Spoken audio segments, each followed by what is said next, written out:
Thank you to Renee. Thank you for the Salina Chamber for hosting us today. I appreciate it. So here's the map of our district. Before we get into that, though, we have a few people I want to introduce. So we have, I guess, State Senator Jerry Clace is back there. Jerry, you have a suit and tie on, man. Not for you. I know that.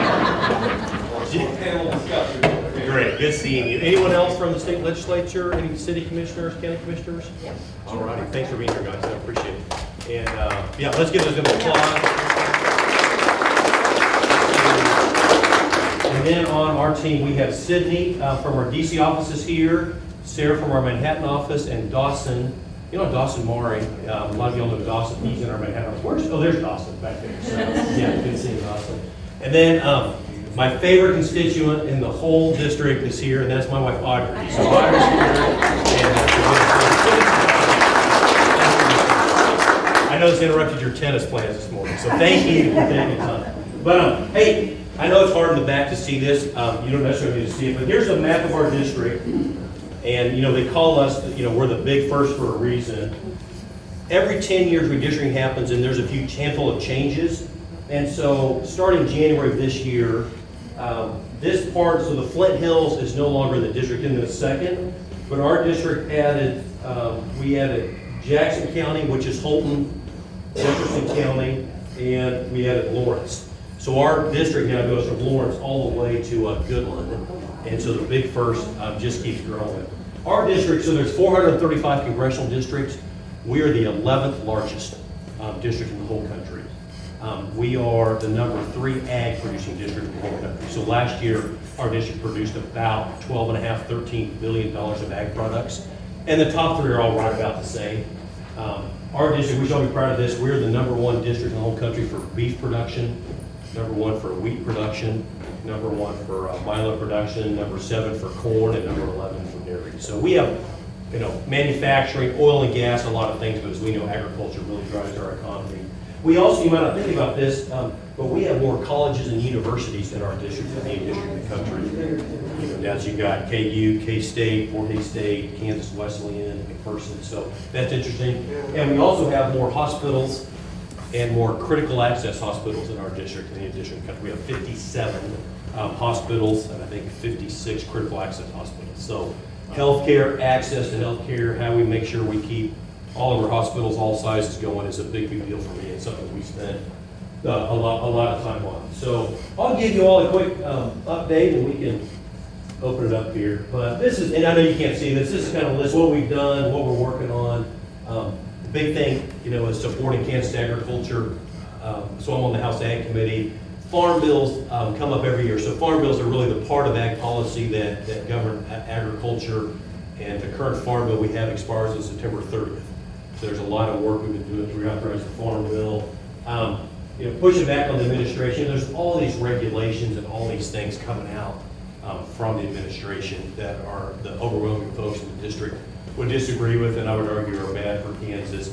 I don't know if y'all followed the lesser prairie chicken issue or heard about this. So it's really farther west here, but the administration has added the lesser prairie chicken to the threatened species list, which is crazy.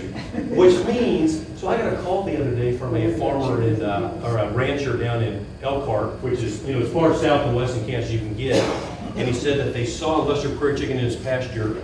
So that afternoon, in the morning, that afternoon, he had to remove all the cattle from that pasture and every adjoining pasture.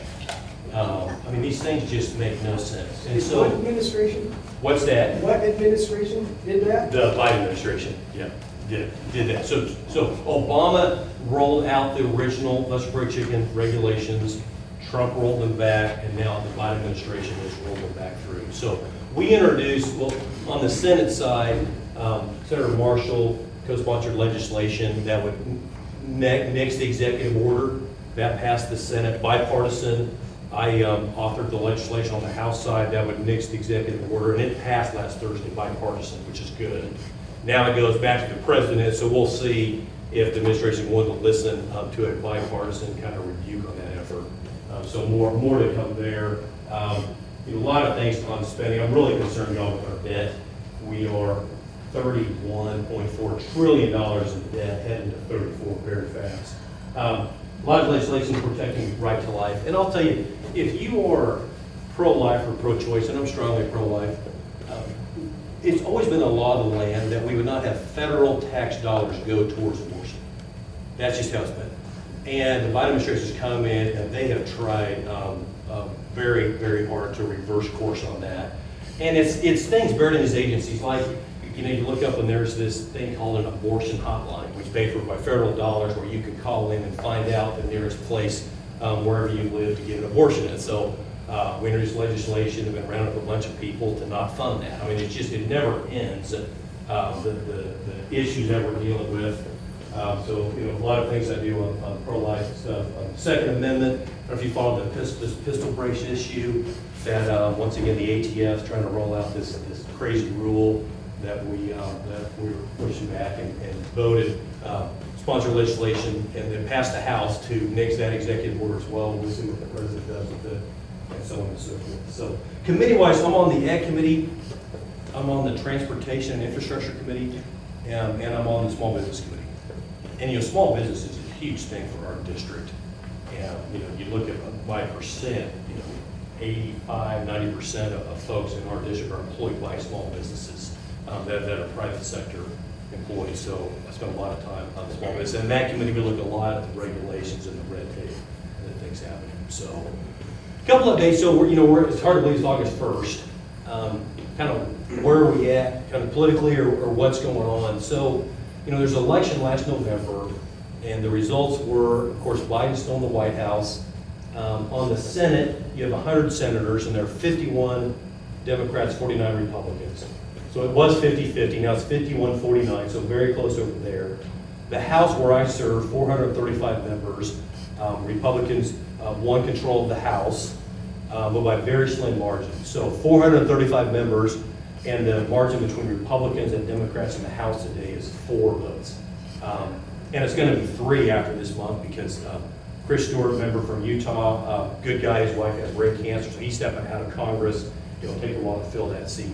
So literally it's an issue where on the day-to-day, when I'm in Washington, the Speaker's office has got to take attendance and figure out who's, because when you have 435 people, things are happening all the time. And so it's just very, very tight margins. January rolls around, new Congress gets sworn in. We have a new speaker, which is Kevin McCarthy, and a lot of people follow that. I think a couple of things that was missed with that whole conversation. I think the storyline is really not so much who the speaker is, but who the speaker isn't. And the speaker is not Nancy Pelosi anymore, which is, for Washington, is a major change in how Congress operates. And she is pulled way back, meaning she is not the minority leader. She's not in leadership at all. So she is really withdrawn quite a bit. Health fundraising, do things like that, but doesn't, in an official capacity, do very much. But the second thing that happens, so whenever you have a new Congress, you vote for the speaker, whoever that is. Then you also vote for the rules for how the House will operate for the next 2 years, which is kind of in the weeds and doesn't typically matter. But there were some significant changes made to the House rules this year that I strongly supported, and were some steps in the right direction, I think. Things like, this is the House, not the Senate, but just in the House, no more multi-subject bills. One subject per bill. Now there's what's called a 72-hour rule, which means if the Speaker announces there's going to be a vote, they've got to release the legislation and then wait 72 hours to have that vote, which prevents what used to happen. My first term in Congress, and that's you had a 3,000-page bill that would get dropped at 4 in the morning, and they would vote on it and try to jam it through, later that day. So there's a 72-hour rule. That's good. There's a thing called return to regular order, which actually is really important. So I went to Quinter High School in social studies. I don't know if you remember back in social studies, you learn how a bill becomes a law, but you have the 12 agencies that all have their budget. So Homeland Security, Defense, all the different budget. They should come forward with their individual budget for the year, should go to the Appropriations Committee to look at line by line, thin it down, goes to the floor of the House, line by line, further scrutiny, and then eventually passes, right? And that should happen 12 different times for the 12 different spending bills. What's been happening the last 15 years, Republicans or Democrats in control, Congress doesn't do its job. Instead of those 12 bills coming out individually, they all come out to one big package called an omnibus, omni meaning many, and it has to pass, and so it gets bloated and then jammed through, which is not the only reason, but is part of the reason that we're, in this debt situation that we're in. So the House rules this year require return to regular orders, which means all 12 bills have to be passed out individually, and that's a good thing. There's a requirement in the House rules that in this term, there will be a vote on term limits. I co-sponsor the legislation. I don't know if it'll pass. If it passes, I don't know what will happen in the Senate, but there will be an up or down vote on term limits in the House this year. There's a requirement that any tax increase has to pass by a 60%, not a 50% margin. So some significant changes happen in the rules package that's really impacted this whole year. So where are we now? So the government's funded, the fiscal year ends September 30th, or what I would argue way behind schedule. So far, the 12 spending bills have to happen. One of them is passed out, the other 11 have not. So when we get back, when Congress reconvenes September, all 11 of those individual spending bills will be taken up. Now, all but one or two have gone through Appropriations Committee and have had a lot of scrutiny. I would say more scrutiny than any appropriations bill since I've been in Congress. So they will then come to the floor. The farm bill expires September 30th, so that's big. There's also every 5 years the FAA, which is the Federal Aviation Administration. I know Jerry does a ton of the aviation space in Pax City, Salina. That has to be reauthorized every 5 years, and that expires September 30th. So we're shaping up for a really busy and active fall here as we do that and kind of close out the year. So that's the update. Happy to answer any questions. Take this whatever direction you would like. I'll get to you first. I remember last week when I was doing my town hall here, my kids were here, and Elise, who's 5, she had the first question. She raised her hand. She said, "Dad, can I watch the iPad?" We're kind of a no electronics family, and so she was trying to take advantage of being in the phone. So the answer was still no. She did not watch the iPad. So best question I got all year. But yes, sir. Congressman, my name is Kevin Freeman. You were talking about how the laws, are written, and sometimes they'll drop a 3,000-page law. Well, that's where I'm lost. I don't understand how we and the people are informed. We have no idea what that law is or anything before it's voted on. So I don't know how we, the people, we don't know about it, we're not voting on it, how they're getting passed. Because our representatives that we voted in is exactly that. I voted for you to represent me, not speak for me. And that's how I feel, and many of my friends, that we're speaking up for us, but it's not, you're not representing what we actually want. Yeah, and that's why we turned to actually going to consider and actually consider the legislation matters so much. So when there's a 3,000-page bill that gets dropped at 4 in the morning, you can just find out, I'm not voting for it. I mean, so all those things that got jammed through last year, I didn't vote for. But unfortunately, those bills did, some of the biggest bills that passed last session did pass, but that's what the rules changes are things that are not happening this year. So again, I don't understand how it went to, these bills can be passed, but we, the people, are not informed about them at all. Right. We know nothing about it. So how are we, the people, in charge from the bottom up? It looks kind of like the top down to me, because they're making laws to govern us to the point now where they're telling us how we can live and what we should or shouldn't think. Yeah, and I agree with you. And I think big picture, and I think I appreciate the question. I mean, this is how I view the world. Big picture, there's an inverse relationship between the size of the federal government and freedom. Right? If you grow government, you're going to shrink freedom. If you shrink government, you'll grow freedom. And that's what a lot of these issues, to me, come down. But the system we have is that representatives, Congress, House and Senate, vote on behalf of their constituents, and they've got to stand for election. But if we don't know about it, how do you know how we feel about it? How are you representing us if we have no idea what the law is? Sure, and it varies on what it is. One thing, you can sign up for a newsletter and call our office. As legislation's coming out, we are pushing out what we're voting on, what's being considered. And as you have concerns or want to look at that and reach out and let us know, I do. That's what we do. So, okay. I do. Yes, sir. My name is Jim Bennett. I live here in Salina. So I've scripted out what I wanted to say, so Great. I'll go wander Yeah. in 3 minutes if that's okay. Yeah. So below are direct quotes from high-ranking U.S. officials, presidents, diplomats, and military commanders concerning how well the U.S.-Afghanistan war was going. And the quotes were originally compiled by Craig Whitlock. So in 2002, this is a direct quote from George W. Bush, and he's talking about Britain's and the Soviet Union's forays into Afghanistan. Quote, "It's been one of initial success followed by long years of floundering and ultimate failure. We're not going to repeat that mistake." 2003, General Tommy Franks. "So this idea that people are taking their eye off the ball in Afghanistan is simply not true." 2004, Donald Rumsfeld. "There is absolutely no way in the world that we can be militarily defeated in Afghanistan." So I'm sure you can see the pattern here. So I'll get off of it. 2005, Donald Rumsfeld again, talking about U.S. troops returning home. "It's a direct result of the progress that's being made in the country." 2006, General Freakley. "I can tell you that progress in Afghanistan is steady and we can really see it." 2007, General Robert Durbin. "We are prevailing." 2008, General McNeil. "We are looking to having more success in 2008. 2009, Admiral Mullen. "Very encouraged by the progress being made." 2010, Michael Fortney. "I believe we are achieving success." 2011, Leon Panetta.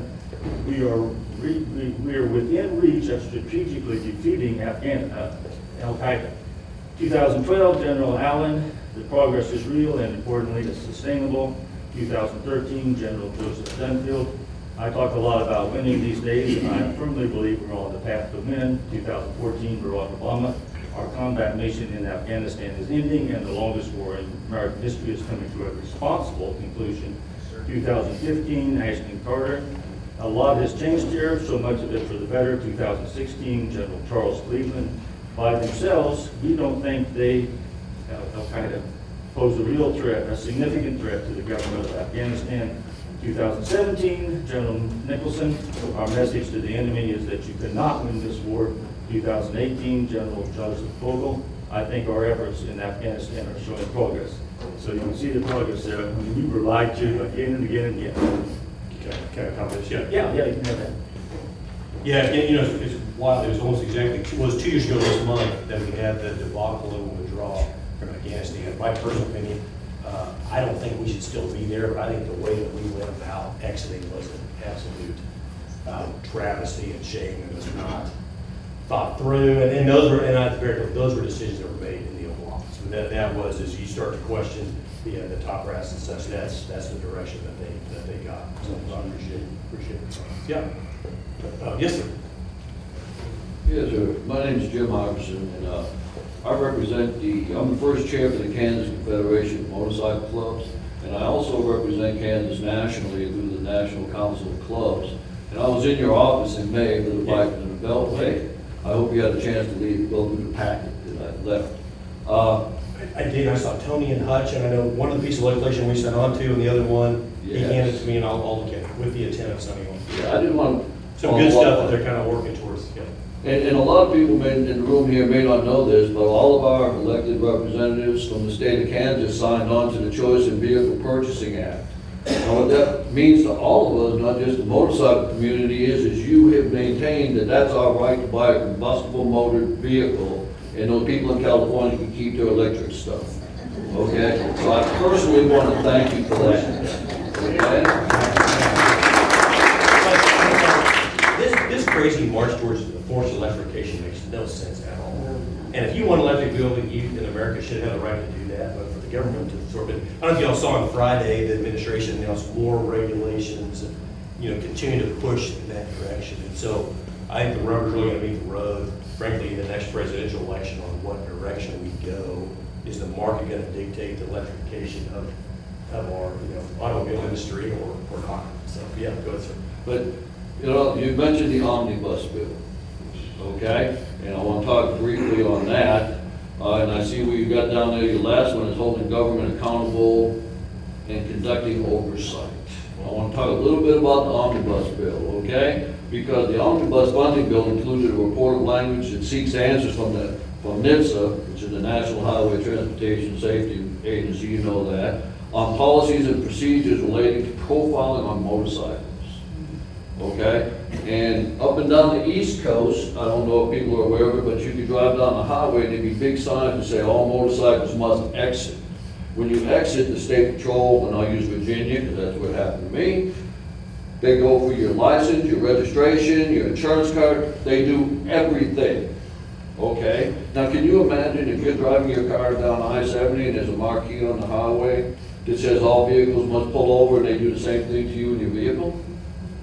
There'd be an outrage. And that's why the motorcycle community is fighting this, you know? And I mean, it's great to see that the House of Representatives that realizes this, and it was actually added into the omnibus bill in December. That I voted against, but yeah. Yes, and thank you. I Yeah. mean, but here's the problem, okay, as far as the accountability goes. The House of Representatives told NHTSA that they encourage collaboration and communication with the motorcyclist community and law enforcement to engage in efforts to end motorcycle profiling. It's not against the law for me to be on my motorcycle just because I wear a vest, okay? It also urged state enforcement officials to include statements condemning motorcyclist profiling and written policies in training materials, i.e. there should be a class at our law enforcement academies, be it 2 hours, 3 hours, 4 hours, and it should be just like weapons qualifications where every year they have a refresher course for an hour or two on how to do a motorcycle stop, and without the perceived gang label that they put on us, okay? The problem is, December 23rd, I believe it was, right, is when the omnibus passed. The House of I was Representatives. using the word got jammed through, but yeah, go. Yeah, it got jammed through, there you go. Yeah. The House of Representatives told NHTSA, you have 120 days to go back to the states, find out about this language that's in the bill on profiling of our citizens, namely motorcyclists in this case, and report back to us. That was over in April. They have yet to return back to the House of Representatives, and it's almost 120 days over. So I'm asking you on behalf of the 100,000 plus registered motorcyclists in the state of Kansas, when you go back to Washington, how about sending a letter and find out, hey, NHTSA, what's up? You know? Because I will guarantee you that if I didn't show up for court, and I could pick the paper up on any given day and look at every county in the state of Kansas, there's people being arrested for failure to appear. If they're gonna hold my feet to the fire, we should hold theirs. And if they've already been given the money that promotes motorcycle profiling in some states, and like I said, with the example I gave is not hypothetical, that happens to us. I'm asking you to find out why these people are telling you, you can take your instructions and go elsewhere, we're gonna do what we want. Have they already been given the money? Did they already spend our money? Are they laughing in our face? No, good question, and I'd love to work with you to draft a letter, happy to send that. Here's what happens, so on oversight, it's feeling it's taking forever on a lot of these things, and part of that is because, so when the omnibus passes last December, that funds everything through September 30th. So, you know, where does Congress have the most teeth is with the purse strings. So then we need to look at, you know, as this and a whole bunch of other things, we try to get refunded and reauthorized for the next year, which is in the appropriation part we're in right now. The thing to do is to either not fund it or withhold funds to prevent some of those things. I'm almost done here. Give me a couple more minutes here, okay? Maybe one more minute, because I want to get to some other people. This is really important stuff. I mean, it don't just involve motorcycles, this involves everybody in the state, it really does. You know, the House of Representatives told them, work with the motorcycle community on language. Law enforcement should be working with us and not against us, okay? That's kind of hard to do when you come back and you have a sheriff out of Reno County who goes around and gives a presentation, and the title of his presentation is Outlaw Motorcycle Gangs in Kansas. So he's already given a negative outlook as to anybody and everybody who runs a motorcycle just by virtue of his presentation, and this needs to stop. And that's why I'm asking you to hold them accountable, make NHTSA do what they were instructed to do, because being a biker is not against the law in the United States of America. Yeah, I agree. Thank you. Yeah, no, I agree. To me, these issues come back to freedom, right? And whether you're a biker, it's not about even being a biker, it's about, you know, if it's bikers today, it's something else tomorrow, and on it goes. questions, yeah. Yes, ma'am, yeah. So I'm also a biker, but I'm actually here speaking as, my name is Sarah Byerly. I'm the president of the National Education Association for the City of Salina. And I teach freshman English at Central High School here. And prior to that, I spent 13 years, 9 months, and 27 days in the military, not that I was counting. And I had two questions. I know I'm speaking on behalf of education at this point. IDEA is a federally mandated program that was set in motion in 1975. Federal government committed to paying 40% of the average per pupil expenditure for special education, with the current funding in the state of in the U.S. At less than 13%. Kansas and current local districts have to make up that funding for the rest of the percentage for our special education students. And currently, also in Rainbow County, they appropriated $3 million from general school funds to cover that shortfall, to provide the mandated special education programs, including the gifted program. And my question is, and I know you've heard this probably 100 billion times, how do we plan to fully fund special education in the state of Kansas? Yeah. Because that needs to be done. Yeah, very well. And because, I don't know what she said, Sylvia, federal government was required to do 40% for special ed, federal government is about 13. This is one of the biggest unfunded mandates in the history of the country. I think the federal government should get out of it, and it should be the states ought to do it.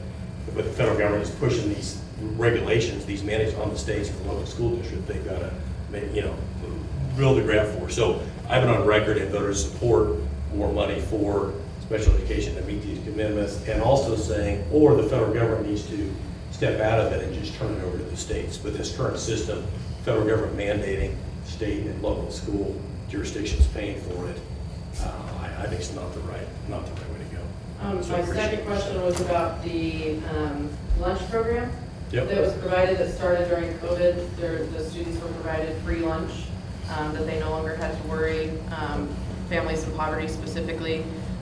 Every school in the city of Salina that is a public school currently is a Title I school, which means it is a impoverished school. So that's every single public school in our district. That being said, at Central, where I teach, there are over 51% of students that are on free and reduced lunch. So that's over 51% of students that may not know where their next meal is coming from. During COVID, when they started this free meal program and students were no longer afraid of where their next meal was coming from, they knew that they were going to be able to eat for free at school, both breakfast and lunch. Is there a plan, and if not, why, to re-implement that so that our students, the future of our nation, are being fed, and food poverty is no longer an issue for them? Yeah, no, it's a great question. So the federal school lunch program. The ESSER funding. So What? COVID ESSER funding? So federal money? Yes.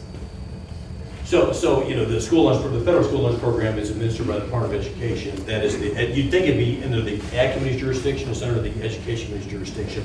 I know they've had a whole bunch of meetings, subcommittee hearings on this. Where the exact status, I'd have to ask somebody who's on that subcommittee. I know they've had a lot of discussion, but where exactly that sits, ma'am, I'm not entirely sure. Though I know they're looking at that as they're going through the appropriations process to decide what they might do. So it's a good question. Anything else? Yeah. Hey, Good seeing you. there's a bill going through your committee, it's 3475, called the SAFE Act. It proposes to add 2 words to an existing piece of legislation that safeguards our food supply. Can you tell me whether you're in support of that or not? Yeah, I'm pretty sure I co-sponsored it. Pardon me? I'm pretty sure I co-sponsored it. I'll look at it, but yeah, I'm 90% sure that I signed on to it. So you're gonna try and get that to move forward through your committee? Yeah, yeah. Thank you. Yeah, sure. The other thing I've got on my mind is public lands are being horribly misadministered. The oversight that you're doing is, it shows. Your CRA on the prairie chicken works, okay? You're just about ready to get to take a victory lap on that one, well, depending on the president. Please apply that strategy to the request from the Department of Interior for budget. The request from the Department of Interior for budget is full of fraud. Their programs don't work. The data they're handing you is garbage. They have misinterpreted their own data on purpose to allow you to fund programs that don't work. Please dig into that. If you have questions, if you need help, I'm an analyst, there are other analysts that you can bring to bear, call back into the constituents and ask us. I will leave my job. I will get the leave of absence, and I will help your staff figure out how to dig into those requests and demonstrate that the request is fraudulent. Help. Thank you very much. Let's connect on that afterwards, yeah. And as the Department of Interior goes through their appropriations process right now, this would be the time to dig in on that. That's great. Maybe one or two more, and yeah. Yes, sir. I'm Robert Alden here in Salina. I ride Bay Bay, Kansas, with another motorcycle rights organization. I was also in DC in May, visit with your office. What I'm here to talk about is the HR 906 Repair Act. A lot of people know that's coming in. The manufacturers, I'm also a mechanic here in town, and I'm seeing this happen now. We can't get the information from the newer equipment, machines, vehicles, whatever. We can't get the tools we need. We can't get any information on the newer ones.